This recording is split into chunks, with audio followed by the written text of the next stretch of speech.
16 points in a single quarter, and in that exact same 12 minutes, every other Indiana Fever player on the floor combined to shoot 0 for 9 from the field. That is not a hot streak. That is one guard holding an entire road game upright by herself, while her teammates could not buy a bucket in Seattle. Caitlin Clark finished that night with 32 points, 7 assists, and 4 rebounds on 9 of 14 shooting, 4 of 7 from deep, and a spotless 10 of 10 from the free throw line. Run that through the true shooting formula, and you land at roughly 87%. In the entire 30-year history of this league, that number in a 30-plus point game belongs to a club with almost no members in it. But here's the part nobody scrolling their feed noticed. The internet spent the next 48 hours screaming that Clark and the Fever broke 8 WNBA records in one night. 8. And when you actually pull the box score apart line by line, at least 3 of those 8 do not survive contact with a spreadsheet. They are real achievements dressed up in a bigger costume than they earned. So let's separate the historic from the padded, and then answer the question everyone dodged. At this exact pace, which career records is she mathematically going to catch, and which ones is she never touching?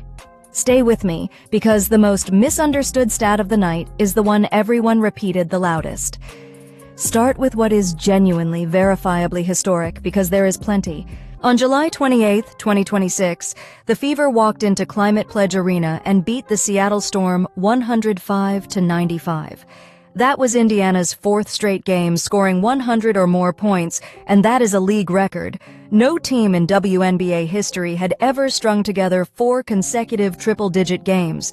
Not the old Aces juggernauts, not the Lynx dynasty, nobody. That one is real, and it is not a Clark stat, it is a team stat, which is exactly why it matters more than people think. 4 straight nights of 100 points means your bench produced, your bigs produced, and your starters never took a night off.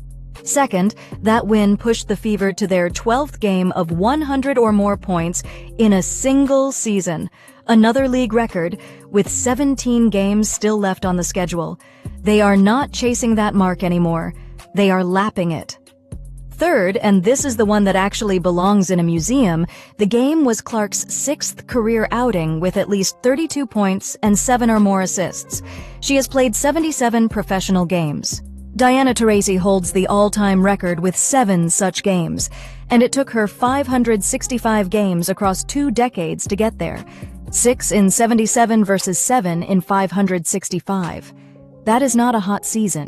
That is a different species of production, and if you have been saying that since her rookie year, drop a comment saying 77 games so the algorithm knows you were early, and hit that like button while you're there, because it genuinely decides whether these breakdowns get shown to anyone.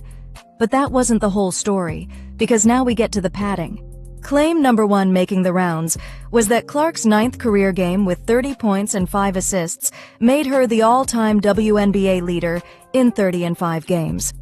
That is not accurate, and repeating it only hands ammunition to people looking for a reason to dismiss her.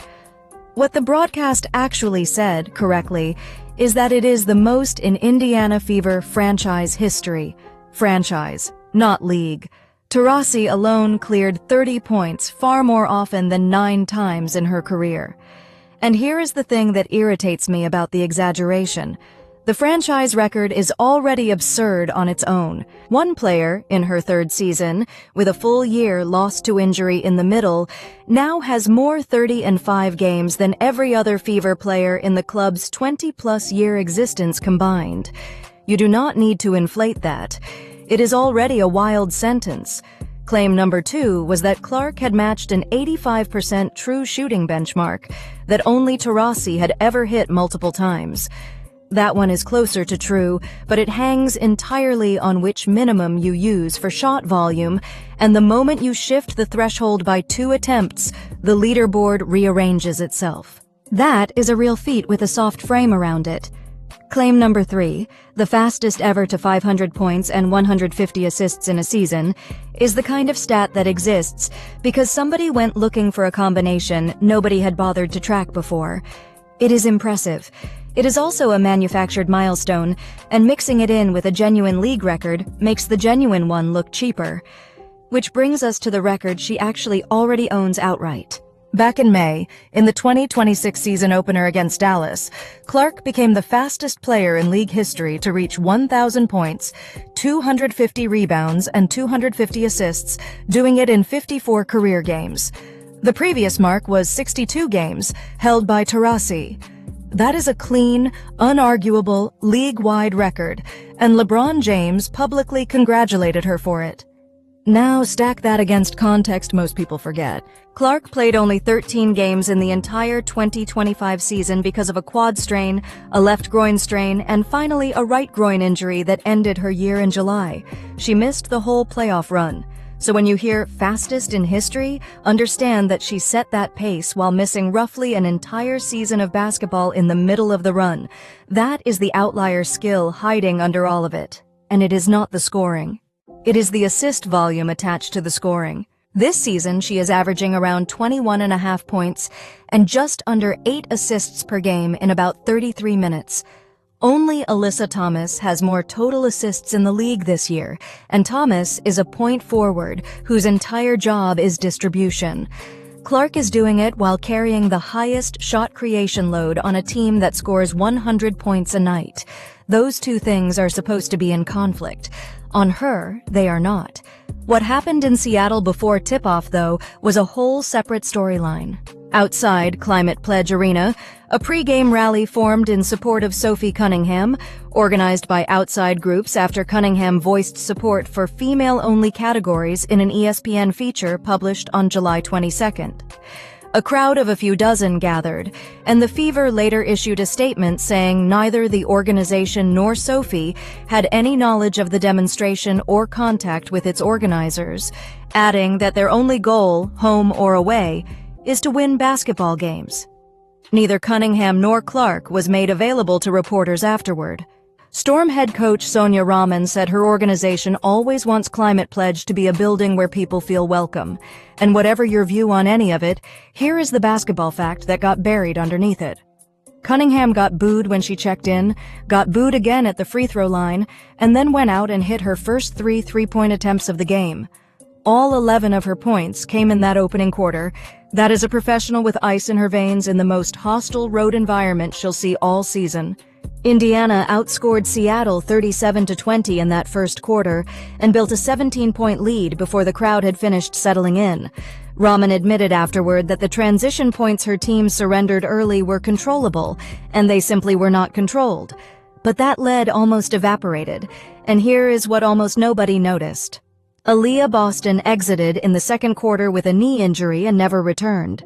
Indiana lost its all-star center on the road against a team playing angry, and the Fever still put up 105. Natisha Hiedeman went nuclear for Seattle with 33 points on 11 of 20 shooting, 6 of 10 from 3, 6 rebounds, 4 assists, and 0 turnovers in 35 minutes. She outscored everybody on the floor. At one point in the third quarter, she had clawed the Storm to within 2. That is when Clark dropped those 16 points, while the rest of the roster went 0 for 9. And notice what the Fever did not do. No shoving matches, no chasing officials up the floor. They shot 26 for 26 from the free throw line as a team. Perfect. 26 attempts, 26 makes, on the road, in a building that wanted them gone. That is the most underrated number of the entire night, and it is the one that tells you this roster has a temperament problem the opposite way from what critics claim. There is one wrinkle, though. Clark now sits at 7 technical fouls this season after the league declined to rescind the most recent one. 8 triggers an automatic suspension. So the just keep playing discipline is not just admirable, it is now mandatory because Indiana cannot afford to lose her for a night in a playoff race this tight. Now, the question the original story dodged entirely. At this pace, what does she actually catch? Let's do the math out loud. Taurasi's career scoring record sits at 10,646 points. Clark is somewhere around 1,500 career points in 77 games. At her current rate, roughly 21 points a game across a 44-game season, that is about 920 points a year. 9,100 points remaining divided by 920 is roughly 10 more full healthy seasons. She turns 25 soon. That puts the all-time scoring record in reach somewhere around age 34 or 35, which is entirely normal for a guard, but it demands 10 seasons with no lost year. She has already lost one. That is the honest answer. Reachable, not guaranteed. The assist record is a completely different conversation. Sue Bird finished with 3,234 career assists. Clark is somewhere in the 600 range. At roughly 350 assists per season, she needs about 7.5 more years. 7. That record is not a maybe, that is a scheduling problem. Barring catastrophe, she catches it before she turns 32. Career three-pointers, Taurasi at 1,447 is on a similar 10-year clock. Games with 5 or more triples in a night, where Taurasi holds 25 and Clark already had 10 by mid-June, falls in roughly 2 seasons, and the ones she will never touch, every rebounding record in the book. Sylvia Fowles finished with more than 4,000 career rebounds. At under 4 a game, Clark would need something like 24 seasons. Not happening. Same with career games played and career minutes, where Taurasi's 565 appearances represent a durability record that a player who has already missed a full season realistically cannot chase. So the accurate version is this. Clark owns the rate records and the efficiency records. She will own the assist record. She has a legitimate but health-dependent path to the scoring record. And the volume longevity records belong to the Iron Women forever. Which brings us back to that loose thread from the top. The reason the exaggerated version of this story spread so fast is that the real version requires a calculator and the fake version fits in a screenshot. But the real version is better. A 1,200-point game and a 4th straight, both league records. A 6th 32-7 game against Taurasi's 7 in 565. 87% true shooting on a road floor, 26 for 26 from the line as a team with your starting center in the locker room. 18-10, 4 straight wins, 17 to play, and a franchise that was one of the worst in the league 5 years ago now scaring everybody in the bracket. Clark is still sitting behind Aja Wilson, Paige Bueckers, and Olivia Miles in the MVP conversation, and the numbers say that conversation is a lot closer than the odds board admits. Next up is Portland on July 31st, Minnesota on August 2nd, then Las Vegas at home on August 6th, which is the game that tells us whether this is a hot month or a genuine title team.